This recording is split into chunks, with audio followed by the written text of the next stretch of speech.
بسم اللہ الرحمن الرحیم۔ ناظرین، اللہ جب کسی بندے کو دولت عطا کرنے والا ہوتا ہے تو پہلے 3 کڑوے گھونٹ ضرور پلاتا ہے۔ دولت آنے سے پہلے 3 تکلیفیں ضرور ملتی ہیں۔ زندگی میں اگر کبھی یہ 3 یا ان میں سے کوئی ایک تکلیف محسوس ہو تو سمجھ جانا کہ بس اب دولت آنے والی ہے۔ دولت آنے سے پہلے 3 تکلیفیں ضرور ملتی ہیں۔ پہلا تکلیف یہ ہے، محترم ناظرین، کیا تم نے کبھی غور کیا ہے کہ کچھ لوگ راتوں رات کیسے بدل جاتے ہیں؟ جو کل سڑکوں پر جدوجہد کر رہے ہیں تھے، آج ان کے پاس گاڑیاں، بنگلے اور عزت کیوں ہے؟ کیا تم نے کبھی محسوس کیا ہے کہ دولت آنے سے پہلے زندگی اچانک بوجھ کیوں بن جاتی ہے؟ کیا یہ بدقسمتی ہے یا کسی آنے والی خوشحالی کی پیش گوئی؟ لوگ سمجھتے ہیں کہ جب زندگی تنگ ہو جائے تو شاید اللہ ناراض ہو گیا ہے، لیکن حقیقت اس کے برعکس ہوتی ہے۔ جب تمہاری روح درد سے گزر رہی ہوتی ہے، جب تمہاری محنت بے اثر لگتی ہے، جب تم ہر دروازے سے خالی ہاتھ لوٹاتے ہو، تو یاد رکھو یہی وہ لمحہ ہوتا ہے جب آسمان پر تمہارے لیے کچھ بڑا لکھا جا رہا ہوتا ہے۔ یہی وہ مقام ہے جہاں اللہ آزمائش کے پردے میں انعام چھپا دیتا ہے۔ دولت، عزت اور خوشحالی کبھی اچانک نہیں آتے۔ اللہ ہر اس بندے کو جیسے وہ دولت دینے والا ہوتا ہے، پہلے 3 کڑوے گھونٹ ضرور پلاتا ہے۔ 3 ایسی تکلیفیں جن سے گزرے بغیر کوئی بھی انسان مکمل انسان کا درجہ نہیں پا سکتا۔ یہ تکلیفیں روح کو چھیلتی ہیں، اور غرور کو مٹاتی ہیں، اور انسان کو اندر سے اس قابل بناتی ہیں کہ وہ نعمت کو سنبھال سکے، اس میں برباد نہ ہو۔ اللہ چاہتا ہے کہ تم اندر سے تیار ہو جاؤ تاکہ جب دولت آئے تو وہ تمہیں بگاڑے نہیں، بالکل سنوار دے، کیونکہ دولت سے پہلے اللہ تمہیں دولت کے لائق بنانا چاہتا ہے۔ سوال یہ ہے، کیا تم ان تکلیفوں سے گزرنے کے لیے تیار ہو؟ کیا تم وہ درد سہ سکتے ہو جو خوشحالی کا پیشہ گما ہوتا ہے؟ کیونکہ یاد رکھو، جس پر اللہ مہربان ہوتا ہے اسے پہلے توڑتا ہے، اور جسے توڑتا ہے اسے آخر کار بنا بھی دیتا ہے۔ آج ہم بات کریں گے کہ ان 3 تکلیفوں کی جن سے گزرے بغیر دولت کبھی نہیں اتارا، خوشحالی کبھی پیداوار نہیں بنتی۔ نمبر 1، تنہائی کی تکلیفات۔ جب اللہ تمہیں دولت مند کرنا چاہتا ہے تو تمہیں سب سے الگ کر دیتا ہے، سب سے تنہا کر دیتا ہے۔ دوست، رشتے، محفلیں سب دور ہو جاتی ہیں۔ جب اللہ تبارک و تعالیٰ کسی بندے کو دولت مند بنانا چاہتا ہے تو سب سے پہلے وہ اس کے ارد گرد کے ماحول کو بدل دیتا ہے۔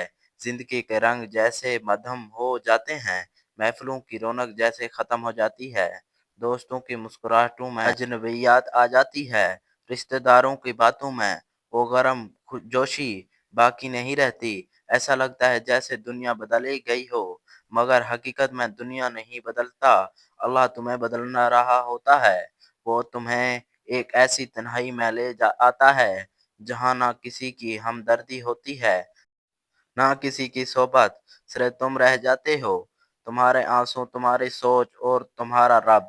یہ تنہائی دراصل دولت کا سفر پہلا زینہ ہے، کیونکہ اللہ جانتا ہے کہ جب تک تم لوگوں پر تکیہ کرتا رہو گے تم اپنی اصل طاقت کو نہیں پہچانو گے۔ اسی لیے وہ تمہیں سب سے کاٹ دیتا ہے تاکہ تم اپنی اصل بنیاد پر واپس آ سکو۔ تم سیکھو کہ سہارا صرف اللہ ہے، رزق کا دروازہ صرف وہی کھولتا ہے، عزت اور خوشحالی کا مالک بھی وہی ہے۔ ابتدا میں یہ تنہائی بہت تکلیف دیتی ہے، دل چاہتا ہے کہ کوئی بات کرے، کوئی سمجھے، کوئی گلے لگائے، مگر ہر بار تمہیں خاموشی ملتی ہے، وہ خاموشی جو چیخوں سے زیادہ شور مچاتی ہے۔ اور یہی وہ لمحہ ہوتا ہے جب تم دل ہی دل میں کہتے ہو، یا اللہ میں تنہا ہو گیا ہوں، اللہ تمہارے یہی صدا سننا چاہتا ہے، وہ چاہتا ہے کہ تمہاری زبان سے نکلے کہ اب میں صرف تجھ پر بھروسہ کرتا ہوں۔ جب انسان اس مقام پر پہنچتا ہے تو سمجھ لو کہ دروازہ کھلنے والا ہے، کیونکہ تنہائیاں انسان کو توڑتی نہیں، تراشتی ہیں۔ جیسے سونا آگ میں تپ کر خالص بنتا ہے، ویسے ہی انسان تنہائی کے درد سے گزر کر مضبوط اور خالص بنتا ہے۔ وہ لمحہ جب تمہیں لگتا ہے کہ اب کوئی نہیں بچا، در حقیقت وہی لمحہ ہوتا ہے جب اللہ تمہارے سب سے قریب ہوتا ہے۔ دوسری، صبر کی آزمائش۔ مولانا رومی رحمۃ اللہ علیہ فرماتے ہیں، صبر وہ دروازہ ہے جہاں سے اللہ کی رحمت داخل ہوتی ہے۔ یہ وہ دروازہ ہے جس پر کھڑے ہو کر انسان کو اپنی ساری توہینیں، امیدیں، خوف اور خواہش آزمائش کی بھٹی میں ڈالنی پڑتی ہیں۔ مولانا رومی فرماتے ہیں، صبر وہ دروازہ ہے جہاں سے اللہ کی رحمت داخل ہوتی ہے، مگر یہ دروازہ آسانی سے نہیں کھلتا۔ اس کے آگے کئی طوفان کھڑے ہوتے ہیں، کئی اندھیرے چھائے ہوتے ہیں، کئی آنسو بہانے پڑتے ہیں۔ جب اللہ تمہیں نوازنے والا ہوتا ہے تو وہ تمہارے صبر کا امتحان لیتا ہے، کبھی تاخیر کے ذریعے، کبھی محرومیت کے ذریعے، کبھی تمہارے کسی قریبی چیز کو تم سے چھین کر۔ تم دعا کرتے ہو، محنت کرتے ہو، سب کچھ کر گزرتے ہو، مگر دروازہ بند رہتا ہے۔ یہی وہ وقت ہوتا ہے جب تمہارے اندر دو آوازیں جنم لیتی ہیں، ایک کہتی ہے چھوڑ دو، کچھ نہیں ہونے والا، دوسری کہتی ہے رکو، اللہ دیکھ رہا ہے۔ اور جو انسان دوسری آواز کو مان لیتا ہے وہیں اصل کامیاب ہوتا ہے۔ صبر کا مطلب صرف خاموش رہنا نہیں، بالکل اپنے دل میں بغاوت نہیں آنے دینا ہے۔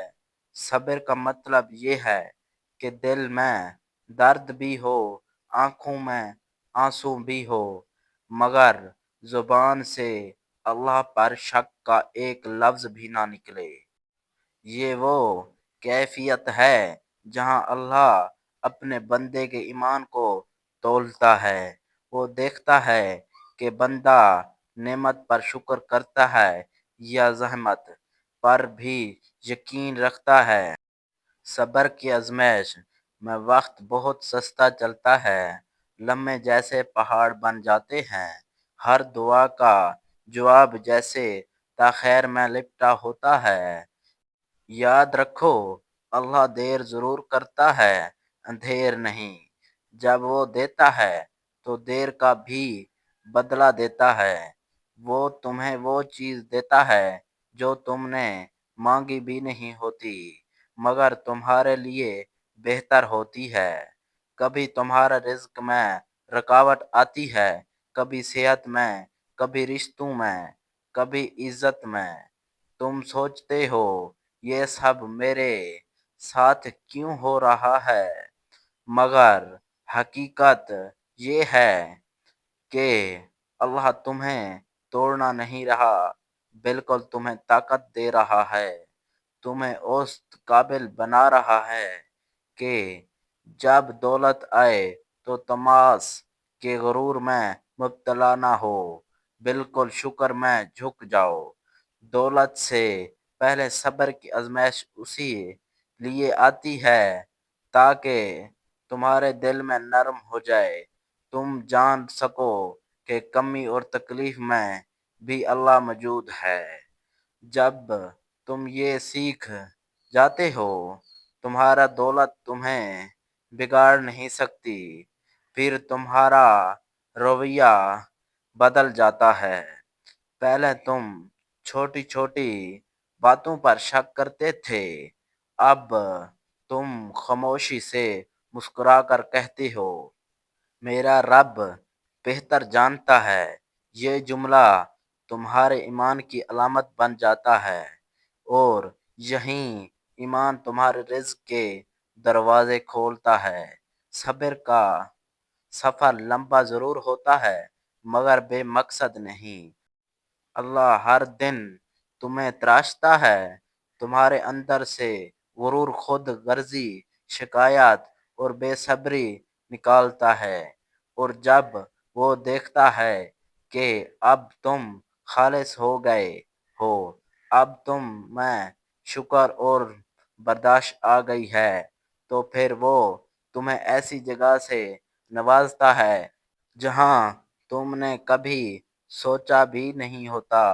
مولانا رومی رحمۃ اللہ علیہ ایک اور جگہ فرماتے ہیں، جو شخص صبر کی مٹھاس چکھ لیتا ہے وہ دنیا کے ہر زہر کو برداشت کر لیتا ہے۔ یہی صبر کا کمال ہے کہ جب تمہارے پاس کچھ بھی نہیں رہتا پھر بھی تمہارے دل میں امید رہتی ہے، جب سب دروازے بند ہوتے ہیں پھر بھی تمہارے آنکھوں میں یقین کا دیا جلتا ہے، اور یہی دیا ایک دن تمہیں روشنی تک لے جاتا ہے۔ صبر کی آزمائش اکثر اس وقت عروج پر ہوتی ہے جب کامیابی ایک قدم کے فاصلے پر ہوتی ہے، لیکن انسان تھک کر واپس مڑ جاتا ہے۔ اللہ کہتا ہے میں نے تمہارے تھوڑا سا اور روکا تھا تاکہ تمہیں بڑا انعام دے سکوں۔ تم نے صبر نہ کیا، جو تم تھوڑا سا مزید ٹھہر جاتے تو سب پا لیتے۔